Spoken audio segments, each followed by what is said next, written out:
todos quienes vivimos en esta zona y mucho más en la zona más cercana al Río de la Plata y a la zona de San Fernando, Tigre, el humo de los incendios que se están provocando y que se han provocado en la zona del Delta sigue afectándonos y muchísimo. La semana pasada hubo un día que la ciudad de Buenos Aires estuvo prácticamente con una niebla terrible que no se sabía exactamente si era niebla o si era este humo, y finalmente, bueno, era este humo que llega hasta con ese olor a quemado tan fuerte. Pero, ¿qué es lo que produce estos incendios? ¿La sequía?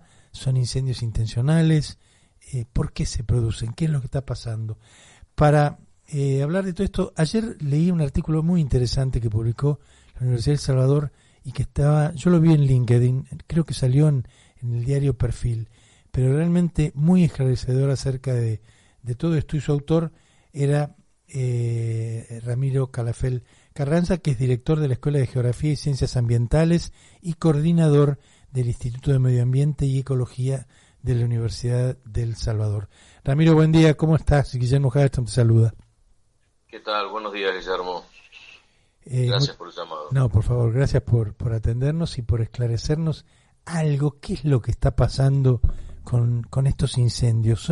¿Son intencionales o es un fenómeno que se está produciendo o que toma más fuerza a raíz de la sequía, que tiene que ver con el cambio climático? Bueno, ¿cómo interpretamos todo esto que está pasando? Bien, en términos, puntualmente este fenómeno de incendios o quema de pastizales no es un fenómeno natural, ¿sí? Se ve favorecido por la sequía, efectivamente. Sí. Se ve, si se quiere, hasta en cierta forma estimulado por la sequía, porque en realidad muchas personas, desde algunos productores hasta personas que quieren utilizar las islas, en el caso del Delta, aunque no sean, digamos, propietarios, ¿no? Sí.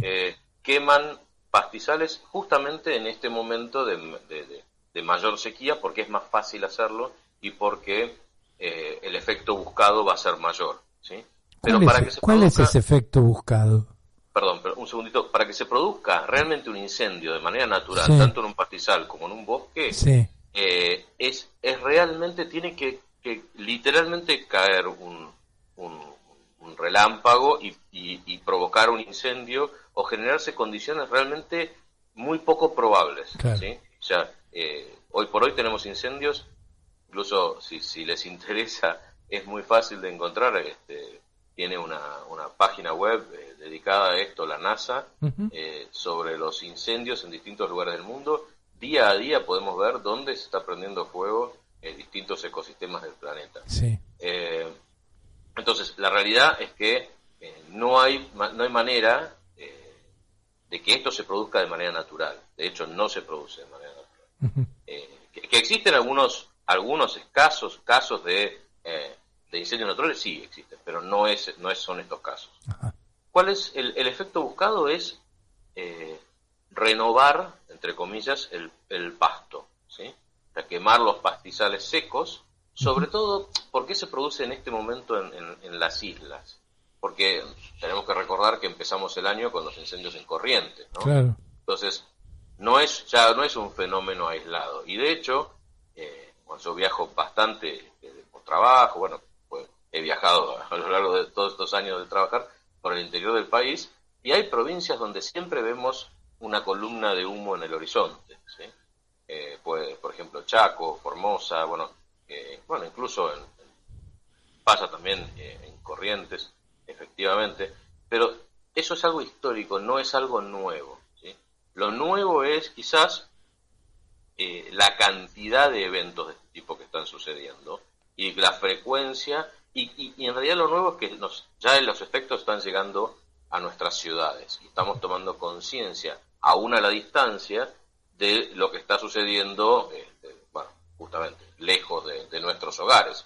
Efectivamente, como decías vos hasta hace 2 minutos, la realidad es que todas las ciudades costeras del río Paraná, digamos, al sur del delta o hacia el este del delta, y y la ciudad de Buenos Aires y ciudades de alrededor de la ciudad de Buenos Aires, por supuesto Pilar, estuvimos todos inmersos en una nube muy baja de humo, y que era humo, podía estar combinado en algún caso con niebla, pero decididamente era humo, porque incluso, como vos también lo dijiste, se percibía en el olor a quemado, el olor a quemado. Claro.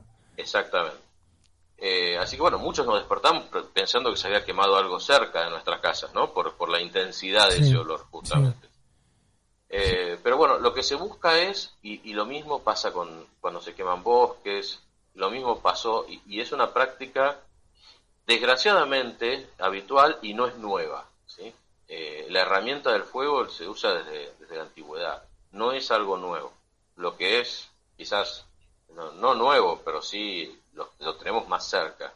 Y lo tenemos más cerca físicamente y más lejano culturalmente. Entonces, pensamos que es algo necesariamente de otra época y algo, por supuesto, nocivo, pero es algo que siempre sucedió, ¿sí? Claro. Con esto no lo estoy naturalizando de ninguna manera, ni supongo que deba seguir sucediendo. Digo, el hombre desde que maneja el fuego prende fuego hasta como lo ha usado en algunas culturas hasta como una estrategia de caza. Prende fuego algún sector de un pastizal o del bosque y los animales, y lleva a los animales hacia una trampa, por ejemplo, o hacia una emboscada, digamos. Ahora, pareciera que no... De guerra se ha usado. Sí. Incendios de pastizales, de bosques, digamos. Yo recuerdo hace muchísimos años atrás, y esto seguramente mucha gente lo recuerda, cuando uno iba en determinadas épocas del año hacia la costa, en la ruta 2, mira, hasta te diría que era la ruta 2 vieja, así que hace muchísimos años de esto, pero uno iba viendo, a medida que avanzaba con el medio de transporte que fuera, iba viendo los incendios de campos, pero esto se hacía como controlado, se controlaba de tal lugar a tal lugar, se iba chequeando y monitoreando permanentemente esa quema de pastizales, ¿no? Sobre todo a los costados de la ruta para liberar las banquinas, etcétera. Ahora, pareciera que lo que está sucediendo ahora es que todo esto se desmadra, un poco lo que pasó en Corrientes, ¿no? Que fue una cosa terrible, porque arrasó además con animales, con especies, y finalmente si se buscó un rédito económico, me parece que si hacemos la ecuación no da para nada positiva, ¿no? No. Incluso en el caso de Corrientes, bueno, más del 10% de la superficie de la provincia se quemó. Sí, es terrible. Y en gran medida humedales, en los esteros, no necesariamente solo de Liberá, en distintos lugares de la provincia. Pero, insisto, esto también se da en el marco de, como vos lo mencionabas, de un periodo de profunda sequía, ¿sí? Entonces, también los efectos nocivos y cómo se expanden estos eventos de incendio de campos, de pastizales, se van a expandir, por supuesto, más allá de los límites normales, porque justamente está todo dado para que esto realmente tenga un impacto mucho mayor. No es lo mismo quemar un pasto verde que un pasto seco. Y realmente hoy hay una sequía tan grande que justamente ambientes normalmente húmedos están secos. Y eso también es atractivo para algunas personas porque pueden justamente sacarse de encima esos pastos más secos, más duros, pajonales y pastos más de ambientes que normalmente más húmedos, pero en este momento secos, para generar pastos más propicios para el ganado, ¿no? Claro. Entonces, siempre, como vos mencionaste, fue una estrategia y una herramienta para le llaman mejorar, entre comillas, los pastos, ¿no? Uh-huh. Quemar los pastos secos y que crezcan pastos nuevos verdes. Lo que pasa es que esto tiene un impacto enorme por un lado, directamente sobre la biodiversidad, ¿no? Pero también tiene un impacto enorme sobre la fauna del suelo, y sobre, en general la fauna, ¿no? Pero bueno, los que pueden escapar, escapan, pero hay muchos que no pueden escapar. Algunos quedan acorralados por las llamas, como hemos visto en Corrientes, animales grandes inclusive, como vacas, caballos, etcétera, y otros animales o mueren asfixiados, ¿no? También es una causa importante, no necesariamente quemados, se queman después. Pero muchas veces muchos animales, sobre todo los que viven, son rastreros o viven, tienen madrigueras, etcétera, mueren porque su natural vía de escape es enterrarse, y ahí mueren o quemados o asfixiados. Y además, bueno, toda la microfauna del suelo, ¿no? Insectos y todo lo que tiene vivo el suelo en las primeras capas del suelo muere con los incendios. Entonces, es realmente preocupante desde el punto de vista ecosistémico y desde el punto de vista de los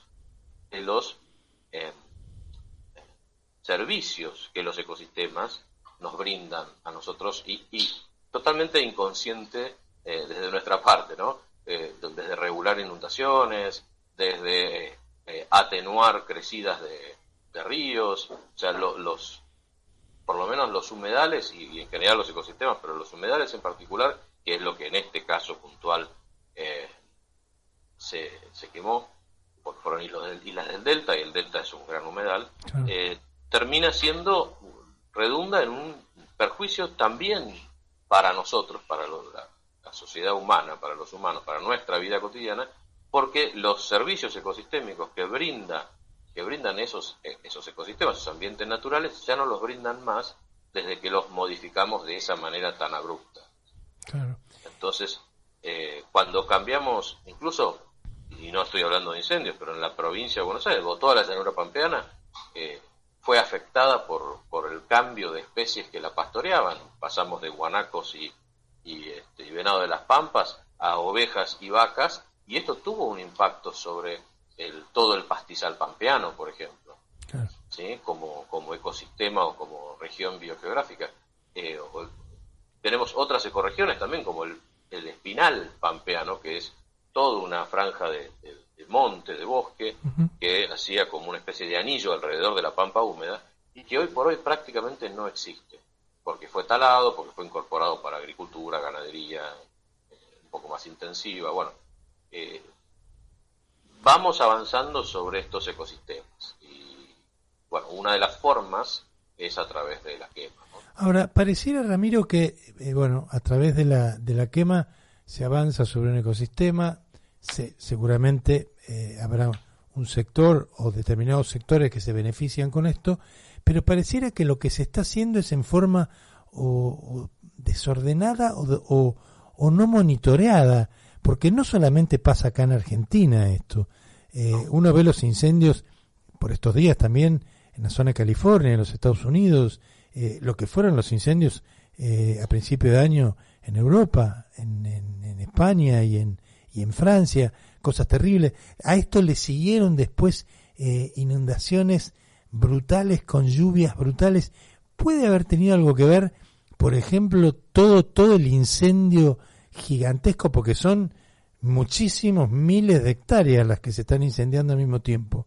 Esto obviamente debe influir sobre el sistema de creación de nubes que después, larguen o no agua o que los ríos, la sequía de los ríos. Hay ríos en Europa que han tenido que suspender todo su servicio de barcos, por ejemplo, porque están secos, ¿no?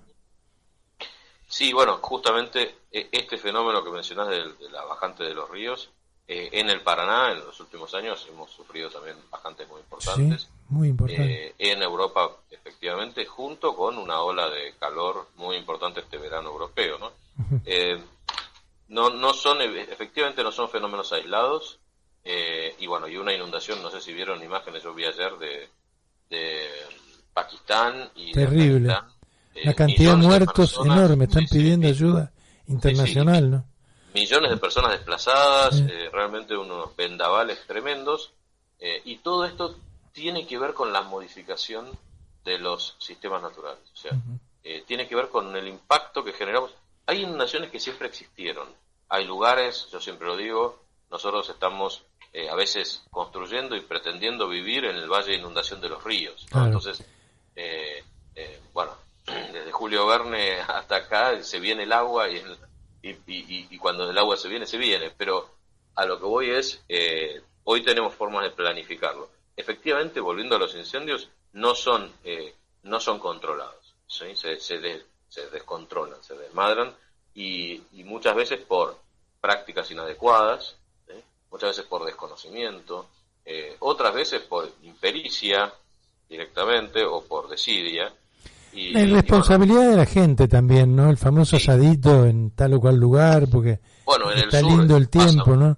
Y en el sur pasa mucho eso, ¿no? En los bosques subantárticos, en todos los bosques de montaña del sur, pasa eso, ¿sí? Más que nada se producen accidentes. Que bueno, hay gente que discute el término accidente cuando puede ser, si se podía prevenir, no es un accidente, pero bueno. No, pero es un hecho cultural, ¿no? También.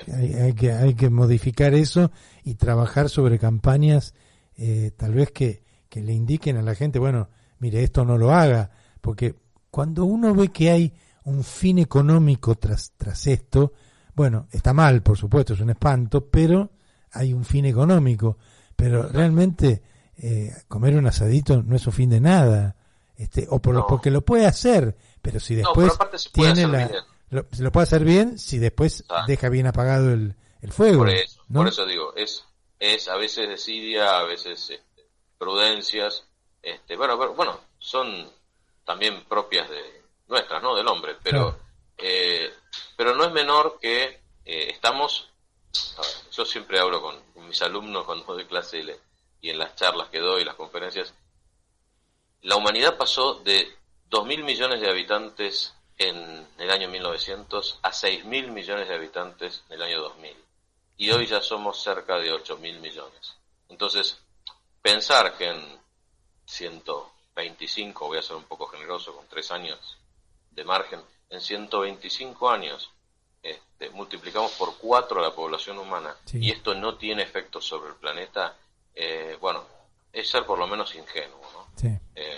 Creo que hay que empezar a tomar conciencia de que, porque también está el famoso, bueno, lo hacen ellos, pero no es tan así tampoco, porque en definitiva, si supiéramos cómo se explotan muchos de los tierras raras que están en nuestras pantallas de celulares y pantallas de tablets y todos los dispositivos táctiles, y si supiéramos cómo se genera mucha de esa minería en África, nos sentiríamos bastante culpables. Y en definitiva todos seguimos consumiendo esas pantallas, esas pantallas táctiles, ¿no? Sí. Entonces, yo creo que una de las herramientas más poderosas que tenemos es ser consumidores responsables, ¿sí? Es realmente, y lo digo en un país donde no pienso que vivo en Suecia, ¿sí? Sé que vivo en Argentina, y donde probablemente el 90% de los consumidores eligen por precio y ni siquiera por calidad de productos, ¿sí? Soy consciente de esto, pero digo, si pudiéramos lograr adquirir hábitos de consumo responsable, ¿sí? Si lográramos un etiquetado ambiental en los productos, si supiéramos más o menos, no digo cada producto que uno consume, pero poder seguir la cadena de valor de esos productos, ver de dónde provienen, cuál es la huella ecológica de esos productos. La huella de carbono, por ejemplo, de nuestros productos es altísima porque todo se transporta por camión en Argentina, o casi todo. Entonces, como consumidores podemos, no sé si en este momento, porque no tenemos todas esas herramientas, pero podríamos demandar esas herramientas, ¿no? Pedirlas y empezar a actuar como consumidores responsables, es decir, bueno, voy a elegir este producto por tal o cual característica, pero también porque me garantiza una gestión ambiental adecuada, por ejemplo. En otros mercados esto ya es una herramienta para los consumidores para poder, bueno, realmente desde el lado del consumidor tener un efecto positivo sobre el ambiente. Ramiro, la última que te hago, el hecho hablabas recién de la huella de carbono, ¿no? El hecho de cumplir con determinadas normas medioambientales, etcétera, etiquetados y demás, puede servir de alguna manera como para que países con deudas o con lo que fuera se les pueda de alguna manera, si cumplen con estas, porque estamos en realidad deteriorando el planeta completo, ¿no? Empezamos por un lugar, pero después esto se sigue y cada vez se dispersa más, ¿no? ¿Te puede ser una herramienta que sirva para algo esto? Mira, siempre está un poco la idea de lo que se llama deudores ambientales, ¿no? Entonces, efectivamente, no es lo mismo tener 200 años de historia industrial y haber pasado y evolucionado en una tecnología industrial durante 200 años que empezar a desarrollar una industria hoy con requisitos modernos y sin tener todo ese background, toda esa historia industrial y ese desarrollo, ¿no? Uh-huh. O sea, no podemos exigirle lo mismo a un país que se está recién industrializando en África que los estándares europeos. Claro. Pero por otro lado, sabemos, como lo dijiste, que los efectos son globales, aunque las causas sean locales. Entonces, en particular cuando hablamos de cambio climático, entonces la industria o la agricultura o la ganadería en un determinado lugar del mundo, o la minería, puede ser una actividad local o regional y sin embargo tener efectos nocivos globales. En ese sentido, no es mi especialidad la geopolítica, ¿sí? Pero bueno, la realidad es que se podría plantear, sobre todo por los... hay algunos mecanismos, los mecanismos de, por ejemplo, de flexibilización del protocolo de Kioto, planteaban la posibilidad de compensar emisiones. Entonces, si yo conservo un bosque en buen estado de conservación en un país en desarrollo, bueno, compensaría emisiones de un país desarrollado. Claro. Pero eso también tiene, desde mi punto de vista, tiene límites grandes, y compensar emisiones no es reducir emisiones, ¿sí? Es seguir emitiendo, pero con la conciencia limpia de que estoy protegiendo esos bosques. Sí, es como que estoy de alguna manera pagando las culpas, pero no dejo de hacer las cosas mal hechas, ¿no? Algo de eso hay, claro, por eso. En definitiva, lo que hoy se habla mucho es transferencia de conocimientos, transferencia de tecnología, sí. Digamos, transferencia en norte-sur se habla, o de países desarrollados a países en vías de desarrollo. Sí. Entonces, ¿para qué justamente? Para ayudarlos a lograr un desarrollo industrial eventualmente más rápido, más eficiente, más moderno, para no tener los efectos nocivos que tuvo su propio desarrollo, de los países desarrollados durante 200 años. Claro, o sea, claro. No es lo mismo quemar carbón a fin del siglo XVIII que una empresa que produce electricidad de ciclo combinado con carbón hoy. No tiene los mismos efectos sobre el ambiente. Claramente hay una diferencia tecnológica, hay un aprendizaje, y bueno, no todos los países pudieron hacerlo. Entonces, esa transferencia de conocimientos, transferencia de tecnología y algunas ayudas financieras podrían hacer que eso, que es un beneficio, que parece ser un beneficio para un país en particular, redunde, o para algunos países redunde, en un beneficio para todos, ¿no? Porque en definitiva el planeta es uno.